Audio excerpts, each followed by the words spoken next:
One of my roommates deeply hates Breath of the Wild.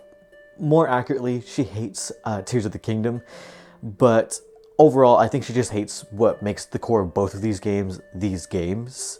And of course, as an upstanding citizen, I'll take any opportunity to bring up these games to do a little bit of a baited argument with her.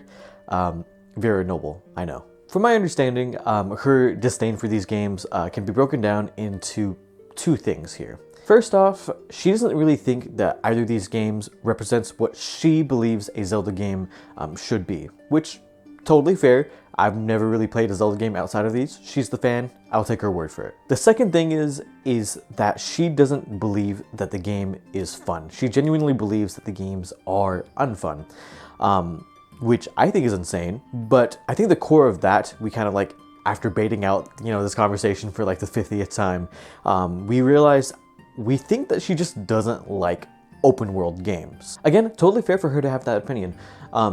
She can choose not to like the genre, it's perfectly fine. But I like the genre. So I wanted to use this opportunity to just talk about open worlds. I've often heard the sentiment that D&D is akin to something like an open world or a sandbox. And on the surface, that makes a lot of sense.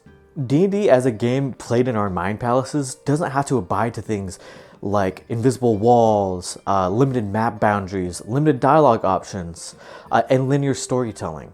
You can travel anywhere, you can talk to whoever you want, you can talk to them however you want, you can tackle situations however you would like. In theory, it's the most open of open world games. Breath of the Wild, to me, is actually the peak of an open world game design. It is endlessly fun. You have a bunch of options for how you go about creatively. There is just so much potential for how you can solve different puzzles, and you can pretty much guarantee that however you are going to play, unless you're doing like speedrun tactics, is going to be different from how anyone else is going to be playing. Your experience is different because you have so many different options on how you can solve things. I think that Breath of the Wild, Tears of the Kingdom are really fun and great games. Sorry, roommate. But I do want to say that I think if you were to play a D&D campaign like Breath of the Wild, like how it is presented to us, it would be a pretty terrible game.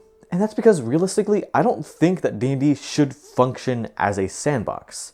At least not a pure sandbox. Player creativity is very, very important. Of course, player choice is very important, but without any direction, a game can quickly turn into schedule conflicts and then just a dead game. I think instead, if we were to make a D&D game, I think that we should reference my sweet little conflicted baby, Red Dead Redemption 2. I play the house building theme, but I know that the one always gets struck on YouTube videos, so I will not be doing that. In my opinion, a good D&D game is akin to what I would refer to as the perfect Rockstar game. I love Red Dead Redemption 2. It's one of the best video game stories I've ever experienced. The expansiveness of the open world is just wonderful. There's just so much life in that world. There are so many beautiful and wonderful little side quests that are charming with these charming NPCs that you can experience just out in the open. They tell you what to do, they tell you like what exactly to do. Rubs me the wrong way, especially when there's so much creativity to be had in the open world. It just doesn't feel great. I pretty much agree with Nakey Jakey and his points on this game. Red Dead Redemption 2 is one of my favorite stories and games just I've ever experienced. But having to play the role of Arthur Morgan, having all this freedom to do whatever you want in the open world, and then kind of be shoeholed in during the actual stories, just doesn't really feel great. There's that contrast of having near like infinite freedom on the outside, and then being kind of forced and limited does not feel great. That contrast is really apparent. However, I think that Rockstar games, Red Dead, Grand Theft Auto, how they present their key story moments, their key story beats, is essential to how you can make a good and compelling D&D story. I like being funneled into these key moments. I like being put into these story beats. I like having to be in these scenarios, and I'm okay with being funneled into them because they are well done, they seem well prepared, and they are well written. Because you can have the opposite problem with something like Breath of the Wild or Tears of the Kingdom, where the story takes such a back seat because you could essentially skip it if you really wanted to. They went heavy on the freedom, meaning that you could skip things like story because those are restrictive. The beats got so watered down, the cutscenes are all so similar because they're kind of meant to be tackled in any order or any semblance of a story structure. You have stripped away so many other things in a story for the sake of freedom, which I get makes the game fun, but it doesn't make the story satisfying. Like, I don't think anyone plays Breath of the Wild, Tears of the Kingdom for the story. If they do, that's their own thing, but I wouldn't. That's because stories are kind of limiting on gameplay in a sense. I mean, if you strip away all the narrative entirely, you end up with something akin to like a true sandbox, say Minecraft. There's no story there. Yeah, sometimes people can post a bit of lore about some of the creatures there, but realistically, there is no story. The game is what you make of it, and I love Minecraft, to be fair. I grew up with it, but it has its time and its place. I think if we were to think about Red Dead 2 in terms of a D&D campaign story structure, it would look like this. It is a railroad from point A to B to C. On the other hand, something like Breath of the Wild or like a true sandbox game looks kind of like this. It's directionless. I think Mystic DM said it best when he said this. Where railroads are for cowards and sandboxes are for procrastinators. And that's why I think that good D&D is a Rockstar game perfected. If you take both these structures, the sandbox and the Rockstar story structure, and kind of make them kiss, you get something akin to this.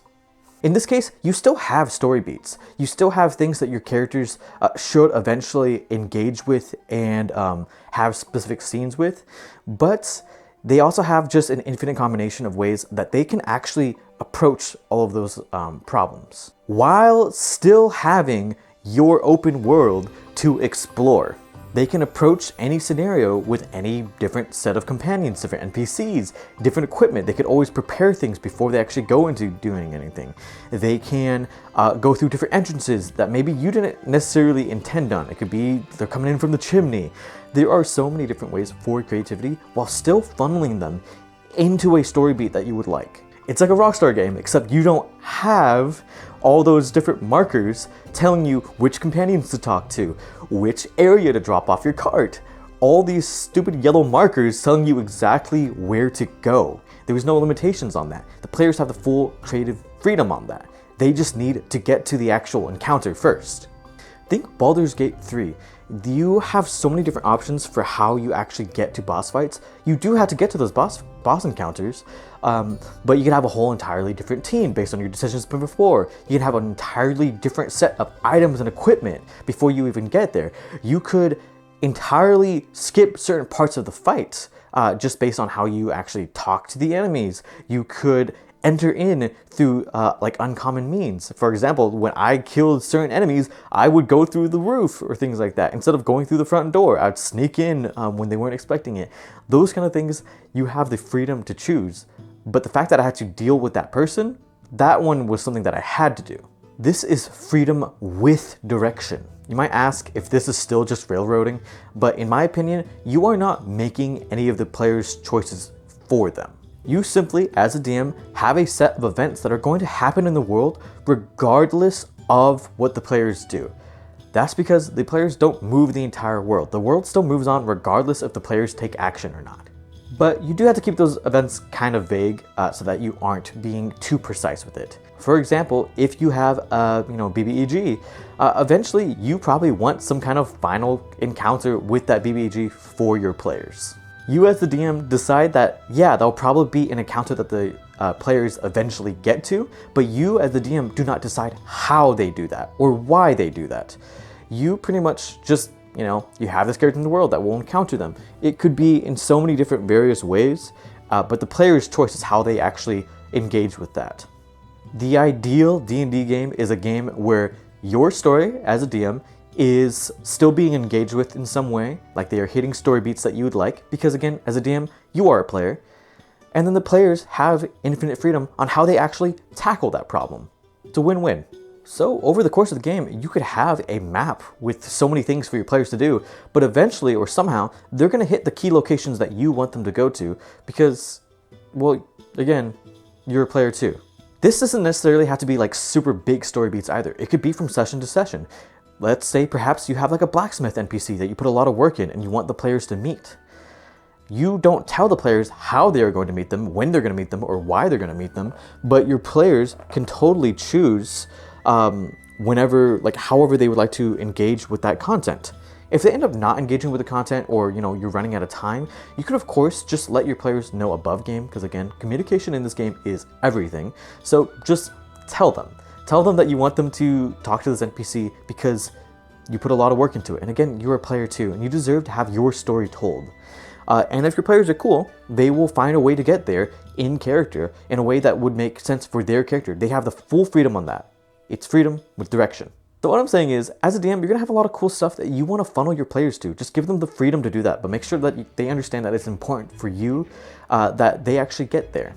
That's peak D&D to me, because I am way less than interested in playing in a game where a DM has way too tight of a grip on their world. Like they can't have any freedom for like how players actually engage with certain things.